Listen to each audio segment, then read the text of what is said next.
Donc, nous allons commencer ce point de presse. Comme à l'habitude, je demanderai, s'il vous plaît, aux journalistes de bien fermer vos micros lors de la présentation d'aujourd'hui.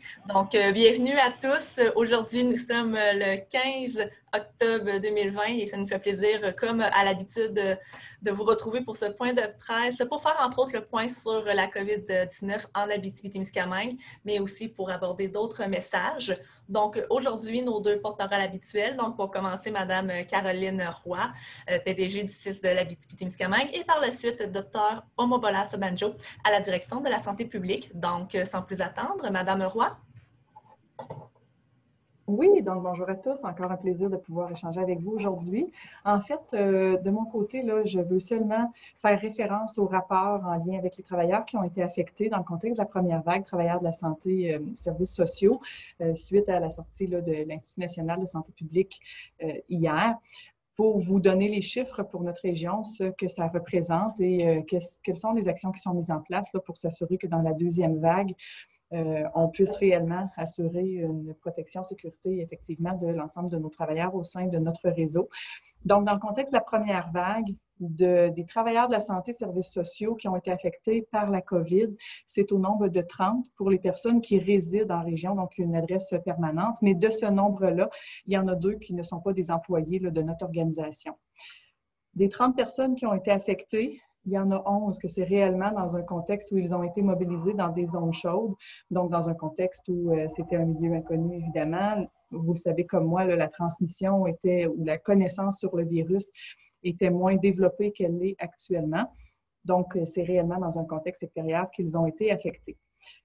Ce qui est très différent de la réalité en lien avec la deuxième vague actuellement, c'est la nouvelle connaissance qu'on a du virus. L'ensemble des mesures aussi qui ont été mises en place avec tout un plan concernant la prévention, contrôle des infections, déploiement de formation, sensibilisation pour les employés, déploiement également de champions PCI qu'on appelle dans les différents milieux de vie. Et ça, c'est ce qui est fait aussi en région avec nos RPA, avec nos CHSLD, pour s'assurer que l'ensemble des mesures soient bien respectées puis de façon très rigoureuse au quotidien. Je vous l'avais déjà mentionné, on a aussi déployé des professionnels dans chacun de nos milieux de vie qui s'assurent réellement là, de faire le rappel aux employés, aux médecins du respect des différentes mesures parce qu'on le sait, c'est la façon finalement d'éviter la transmission, de limiter la transmission et également tout l'aspect lié à la mobilité du personnel qui a été un des facteurs qui a contribué à une transmission plus importante dans la première vague, dans les zones chaudes. Donc, c'est réellement ce parallèle que je voulais faire pour représenter ce que ça signifiait pour nous en région, en contexte de première vague, au niveau des travailleurs de la santé qui ont été affectés par la COVID. Merci Anne-Marie. Merci beaucoup, Mme Roy. Donc, je passerai la parole maintenant à Dr. Sobanjo.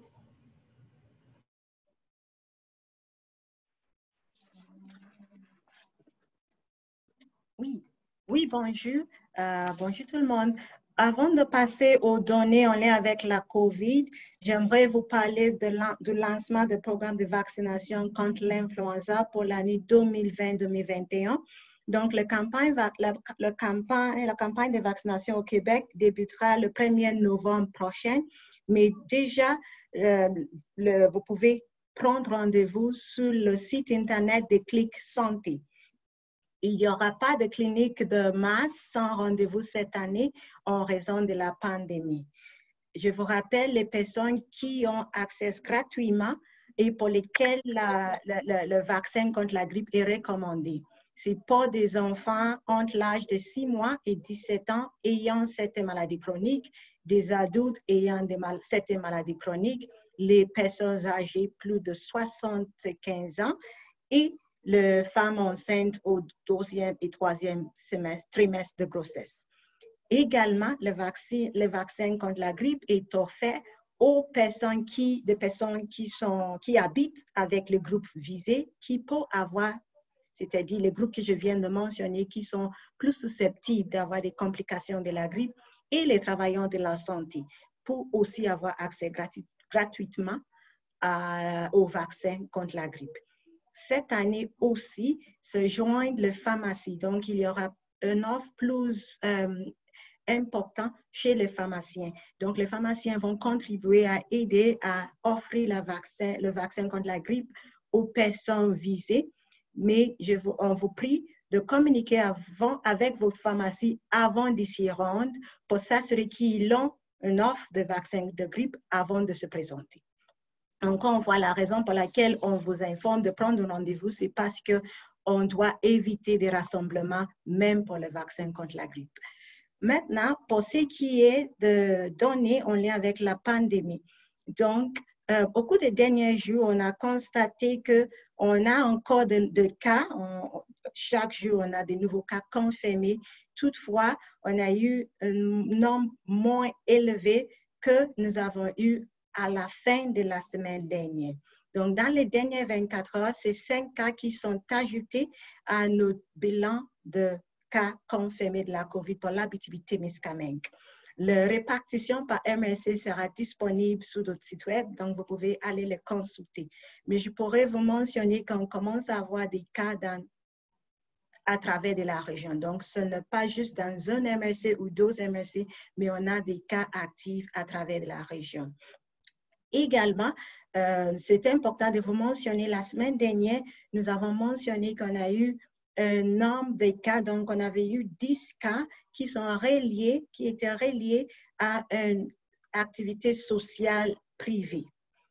Depuis ce temps-là, on n'a pas eu d'autres cas associés à cet événement. Toutefois, on continue à suivre plusieurs personnes qui ont été identifiées comme des contacts des personnes, des cas confirmés. Également, nous avons plusieurs milieux où on surveille, pour lesquels les cas ont été déclarés et pour lesquels on a identifié plusieurs contacts qui doivent être en isolement préventif. Cela nous rappelle l'importance de diminuer nos contacts avec nos contacts sociaux, même ayant dans une région un palier jeune. Je vous présente aussi un topo de nos cas depuis le début de 12e vague ici en Abitibi-Témiscamingue.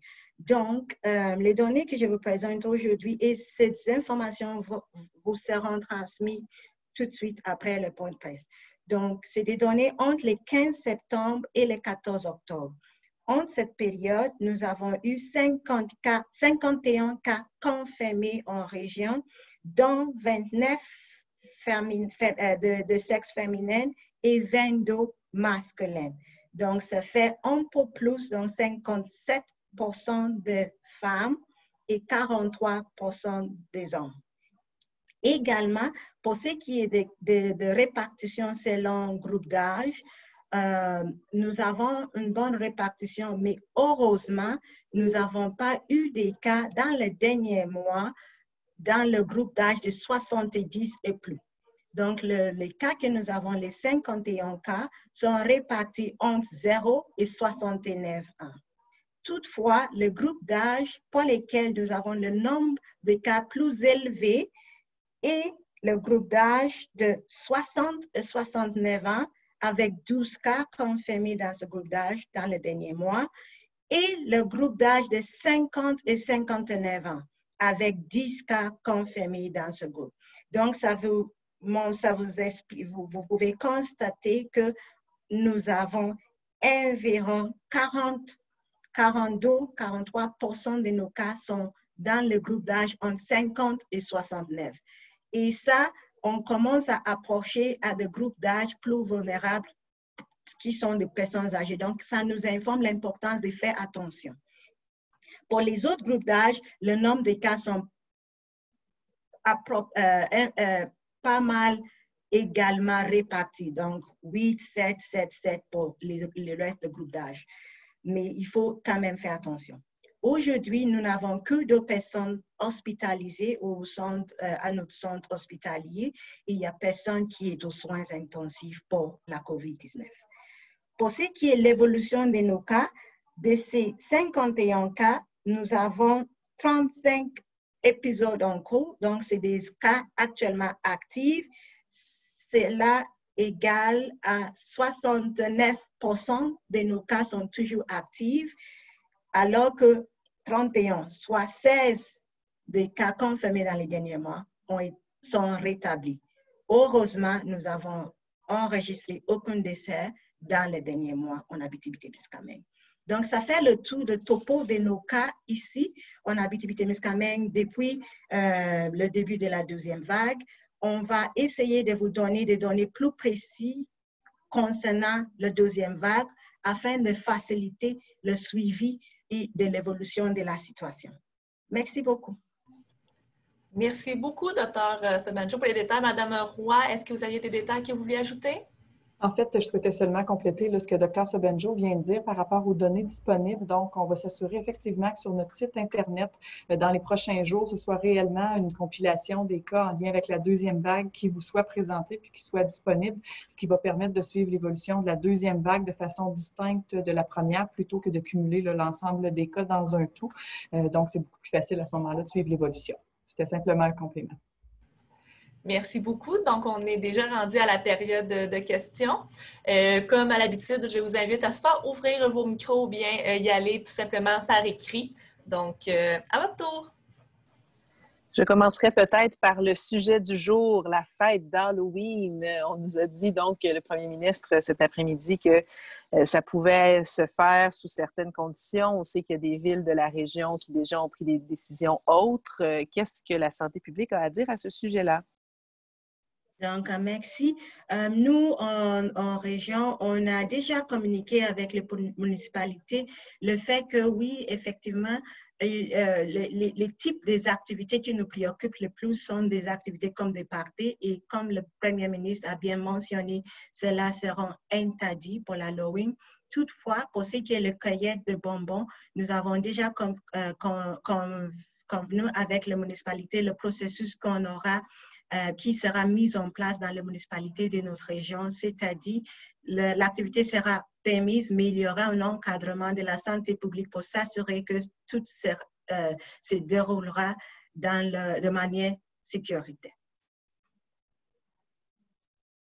Pouvez-vous être plus précise? Quel genre d'encadrement précisément? Donc, déjà, nous avons quelques municipalités qui nous ont soumis un plan ou des idées de façon dont ça va se dérouler dans leur propre municipalité. Et il y en a d'autres qui vont nous faire parvenir ce plan et on va pouvoir amener des recommandations, des consignes, des idées pour rendre l'activité plus sécuritaire. J'ai une question par écrit que Dr. Sobanjo pourra sans doute répondre. Donc, est-il possible d'avoir le nombre de cas actifs pour chaque MRC? Donc, encore une fois, parce qu'on est qu'au début de la deuxième vague et on espère que ça ne va pas aller trop rapidement chez nous ici. Les petits chiffres, vous me connaissez bien, lorsqu'on a des nombres en bas de 6 dans un MRC, on ne le divulgue pas parce qu'on lien avec nos éthiques et la confidentialité. Si on a plus de ce nombre, on va pouvoir le faire. Donc, pour les MRC dans lesquels nous retrouvons plus de 6 cas actifs actuellement, les données seront disponibles sur nos sites web. Et je pourrais vous confirmer qu'il y a au moins 2 MRC pour lesquels vous aurez des informations disponibles. Pour les autres qui ont en bas de 6, on ne va pas vous dire exactement combien. Ils sont présentement disponibles sur notre page Facebook à titre d'information. Merci. J'aurais peut-être une question par rapport aux zones jaunes. Là, on a vu cette semaine que d'autres régions sont devenues oranges. En fait, là, on est seulement 5 régions, toutes les régions du Nord qui sont encore au jaune. Comment vous expliquez ce relatif succès? Là, je comprends que la guerre n'est pas gagnée, mais comment vous expliquez que ça se passe peut-être mieux ici qu'ailleurs? Considérant le nombre de personnes qui accèdent à notre région et qui partent pour différentes raisons, c'est vrai qu'il faut demeurer toujours vigilant. Et je pense qu'on pourrait dire est une raison pour le succès, disons, c'est que nos citoyens respectent les mesures, ils font attention. Aussi, nos partenaires, les municipaux, les employeurs, les gens aussi ils ont le souci, ils sont conscients, ils veulent aider, ils veulent contribuer à freiner la transmission. Donc, souvent, nous recevons des informations ou des questionnements en lien avec les activités que les gens veulent avoir et ça aide à pouvoir amener des recommandations précises pour mieux encadrer ou de tenir ce type d'événements ou des activités de façon sécuritaire. Donc, c'est la collaboration que nous avons en région et le fait qu'une bonne partie de nos citoyens respectent les mesures. Toutefois, ça demande important de continuer à le faire, de demeurer vigilant et aussi, parce que je vais saisir l'occasion de le dire, nous avons constaté dans quelques de nos enquêtes qu'il y a des fois des personnes qui ont des symptômes, mais plutôt d'aller passer un test de dépistage ou plutôt d'aller consulter l'outil d'auto-évaluation qui va donner des consignes pour un dépistage, ils poursuivent leurs activités quotidiennes, que fait en sorte qu'ils continuent à exposer plusieurs personnes et des fois, ça devient plus tard avant qu'on rattrape. On est au courant du fait que la personne est infectée. Donc, déjà, il y a plusieurs autres personnes qui ont eu le virus avant qu'on le sache. Donc, ça fait en sorte que des fois, on est déjà un peu plus en retard de faire le retraçage des contacts. Parce que dès qu'on retrace les contacts, ils ont déjà commencé à avoir des symptômes dans certaines situations. Donc, ce que je veux rappeler à nos citoyens, c'est dès que vous avez des symptômes, même si vous pensez ne pas avoir été en contact avec un cas que vous sachiez, c'est important de consulter le site québec.ca, d'utiliser l'outil auto-évaluation pour évaluer vos symptômes et d'aller passer un test de dépistage si cela est recommandé. Merci. Est-ce qu'on avait d'autres questions? Bien, je peux peut-être continuer. Toujours à propos des paliers d'alerte, la fin de semaine dernière, là, il a circulé l'idée de mettre tout le Québec au rouge. Je voulais savoir quelle était la position qui a été défendue par l'Abitibi-Témiscamingue dans ces discussions-là.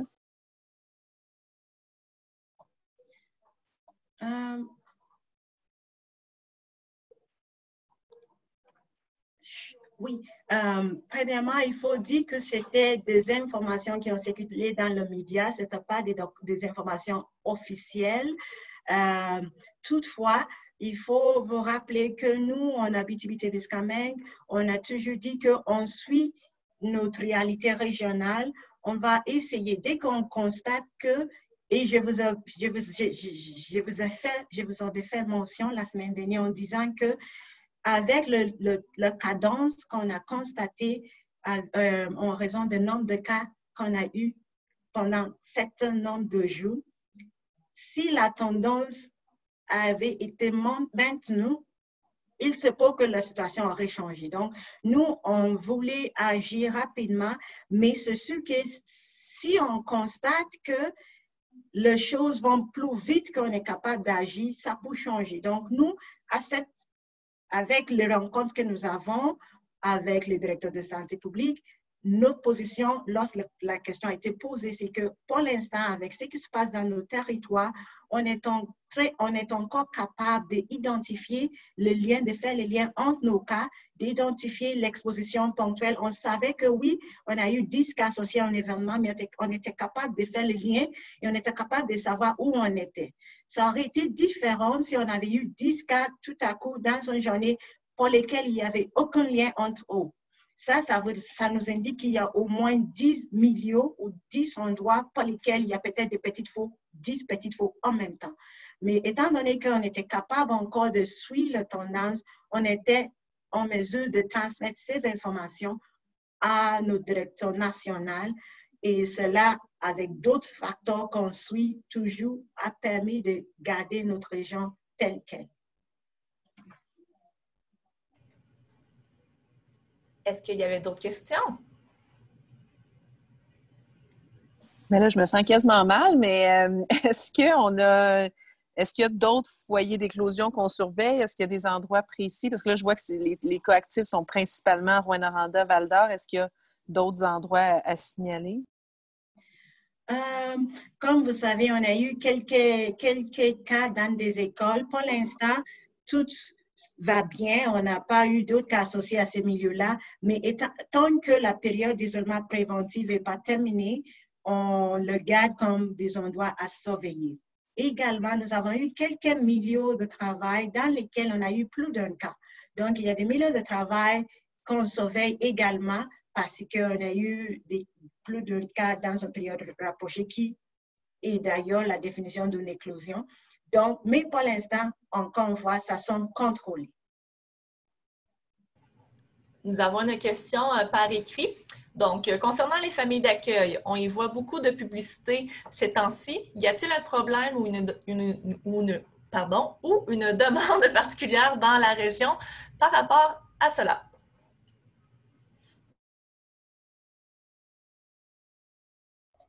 Je viens de voir que mon micro était fermé. Je veux juste avoir une précision. Quand vous dites qu'il y a beaucoup de publicité sur la sollicitation pour devenir famille d'accueil, c'est bien ce que j'en comprends? Il y a une campagne. Oui, exactement. Je suis assurée de répondre à la bonne question. Oui, bien effectivement, on est en recrutement actif, là, même au sein de la région, de familles d'accueil pour certains profils aussi de clientèle, notamment pour nos clientèles en déficience intellectuelle, déficience physique et également troubles du spectre de l'autisme, parce qu'on est toujours en besoin. Puis, il y a différentes familles d'accueil qui peuvent choisir soit d'avoir moins de nos usagers ou moins de personnes qui en ont besoin, ou tout simplement certaines familles d'accueil qui choisissent de cesser d'être famille d'accueil. Donc, le message là, va en ce sens-là. Puis, le recrutement est régulier et continu. Puis, dans la région, bien, on a effectivement des besoins.